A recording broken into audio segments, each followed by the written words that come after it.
I warn you, what I'm about to share with you is going to piss you off probably more than anything has in a very long time. The names have been changed, though, to protect the... well, no, they haven't. No, they haven't been changed. No, they have not. Okay. With so the we're United not trying to protect anyone. With the United States' 16th president, Abraham Lincoln, back in the cultural zeitgeist with Steven Spielberg's feature biopic, NBC hopes to do the same on the TV side with the nation's first president, NBC. The network has put into full development George Washington, working title. A dramatic series from Oscar-winning writer David Seidler, The King's Speech, Barry Levinson, and Tom Fontana. And NBC Universal International prods Carnival Films and Television, the company behind Phenom Downtown Abbey.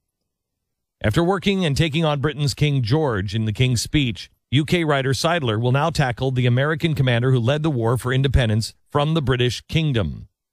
George Washington is described as an intimate look at the enigmatic leader who had become the father of the nation.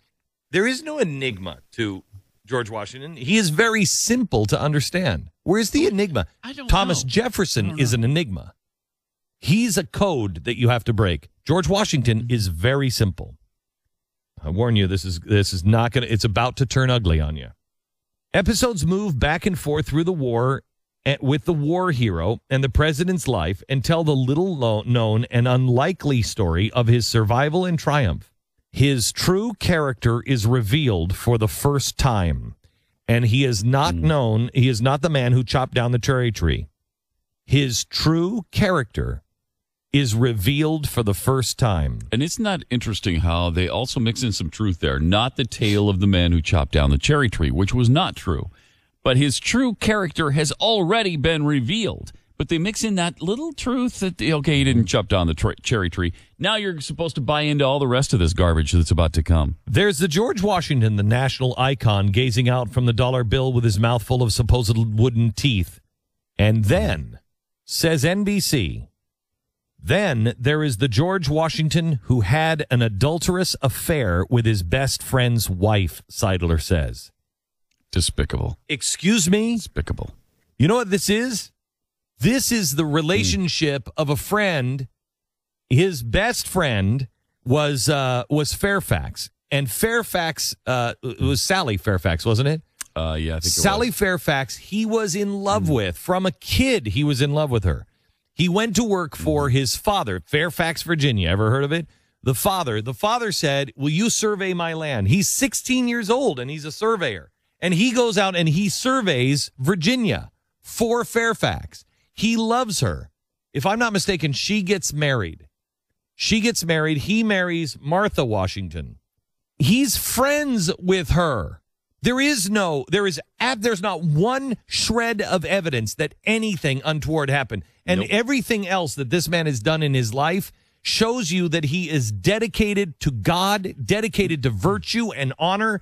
And now they're going to smear in a series that will show him as an adulterer.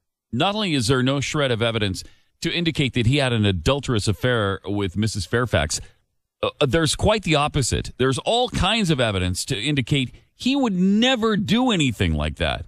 If you read what was written about him by his contemporaries, by people who were there and saw it in the making. You can't even read that. There's no way. Do you know I have books on George Washington because I collect books on George Washington.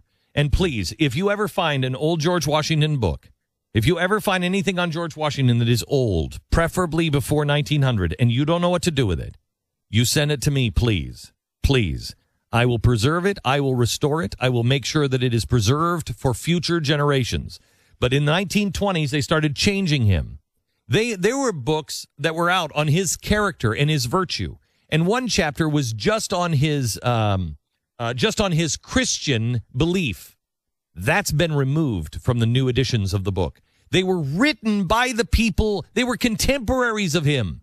They were the ones who knew him one-on-one, and they each testified to a different virtue and character, and they're erasing all of it.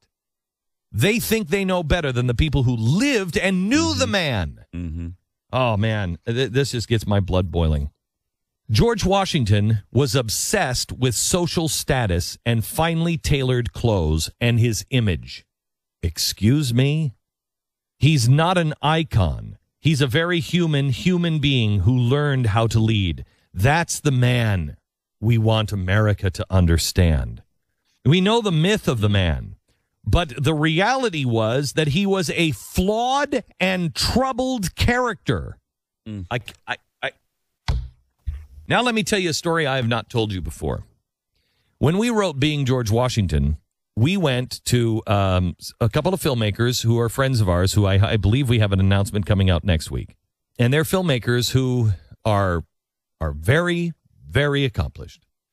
And they are they're patriots. They read Being George Washington. And I was talking to them. And I said, I think this makes a great series or a mini series. I think this could be John Adams. And they said, are you kidding me? This is a blockbuster film. This is fantastic. They brought it to Hollywood. No interest. And I wrote it off as, okay, well, it's no interest in me. Don't attach me.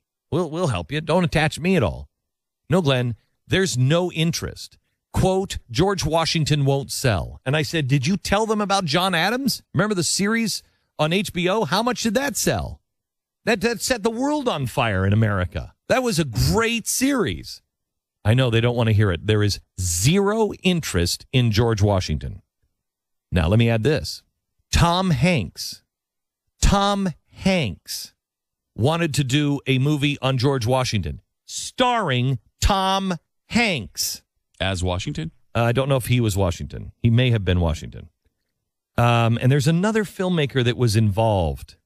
My guys know this story firsthand. No interest. Even with Hanks involved? No interest in a Tom Hanks movie? Wow. No interest at all in George Washington. Nope, no appetite for it. Historically accurate George Washington, zero interest in Hollywood. Now, NBC Universal decides to make a series where it shows him as an adulterer, shows him as a deeply troubled and flawed individual, and all of a sudden Universal is wildly interested and NBC can't wait to put that on?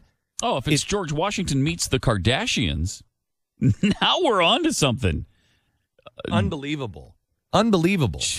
I can't. Wow. Listen, please, stop giving these people power. You might like shows, you might like stuff. Stop giving them power. They are taking us to hell in a handbasket. Don't talk. We have to do it. Do not talk about NBC anymore. Don't talk about it. Stop giving them power. Stop talking about them. Stop reacting to them. They are worthless. Worthless. Every time we talk about them, we're the bigger offenders. Every time we talk about them, we give them power. I don't care. I don't care what they're doing anymore. I am not going to give them any power. And you go find those people that are trying to do something different. I don't care if it's the Blaze.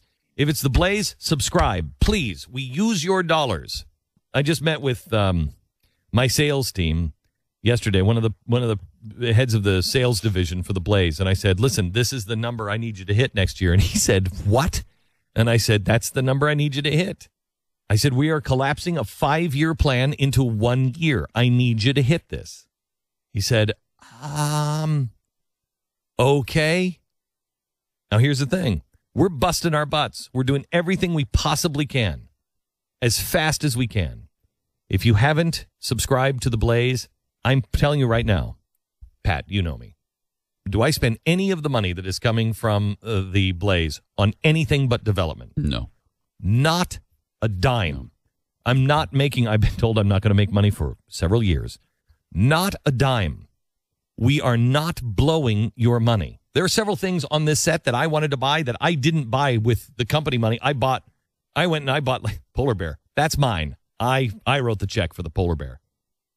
We're putting our money strategically, carefully in the things that are going to further, and we are more focused than ever before. If there isn't a voice that preserves talk radio, if there isn't a place, a shelter.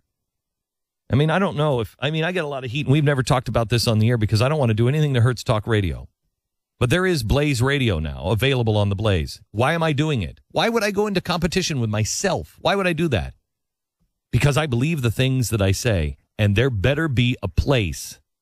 There's got to be a place. If they start shutting down terrestrial talk radio stations or start putting them in a position to where they boycott or whatever it is they're going to do, there better be a place where talk radio can survive. And that's why I'm building it. I'm not building it for my own enrichment. I'm building it so a voice of freedom can be heard. That's what we're doing here. Everything we do, we plow all of our profits back in because we're running out of time. Now, if you don't believe in me, you believe in Breitbart or whatever, support them. Please support them. I read this morning about George Washington, and I can't take it. We've got to push back in entertainment, and we are. Believe me, we are. We are about to hit critical mass. I don't know when it's going to happen, but we're about to hit critical mass. And when we do, you will see the Agenda 22 kicks in. UN may have Agenda 21. We have Agenda 22. Put them out of business. And it is a very aggressive schedule. There isn't a night that goes by that we aren't working for you. There isn't a night that goes by that we haven't scheduled yet another meeting at 10 o'clock at night. We're here at 5:30. Pat's here at 4 o'clock in the morning. We're here at 5:30, 6:30 in the morning working. And we leave here at 10 o'clock. We leave a meeting at 10 o'clock. I walk out of the building about 5 o'clock, 5:30, 6 o'clock every night. And there's more stuff to do when you get home. And there's more stuff to do. I've got two meetings to do tonight at 6 o'clock, and then another meeting at 9:30 tonight. The nice thing about our days is that the last of the 15 to 16 hours can be spent somewhere near your family at home. Yes, we do see the kids. They hug us, and they come into a meeting, and they hug us. We're not asking for anything. We just want you to know we do it because we believe in it. We firmly believe in it with everything and we believe that we have a system that will work. We believe that we're not building this for naught. And quite honestly, we're not building this for us, and I don't think our lifetimes. This is something that is going to go on for a long time. If you don't believe that, that's okay. Obama's reelection was probably good for us business-wise. I mean, if we're not shut down, it's better to fight against an administration like this than it would be to disagree occasionally with Mitt Romney. I didn't see because I'm shifting the approach. We're going to have 60 minutes. We're going to build 60 minutes. I'm right now. I was on email at 5 o'clock this morning with people all around the world saying, I know, we're working on it. Can you help us? It is going to be, we are developing something, several things, a news division that will have bureaus in several. Yesterday, I called up my news chief and I said, why don't we have White House credentials? Why aren't we in those press conferences right now? Because there is a reason. You have to have a bureau in Washington. You have to have a bureau here. You have to do this. You have to cover the election. You have to do all of the. Well, we're doing them. We're checking that list off. My people will be in that White House. My people will be sitting at those press conferences, and they will be asking the questions, and they're not going to pussyfoot around, and they're not going to be afraid, and they're going to ask the tough questions. And when they're not answered, they're going to follow up, and they will follow up and follow up and follow up. But it takes time to build it, and it takes your support. Please, if you haven't subscribed, please do.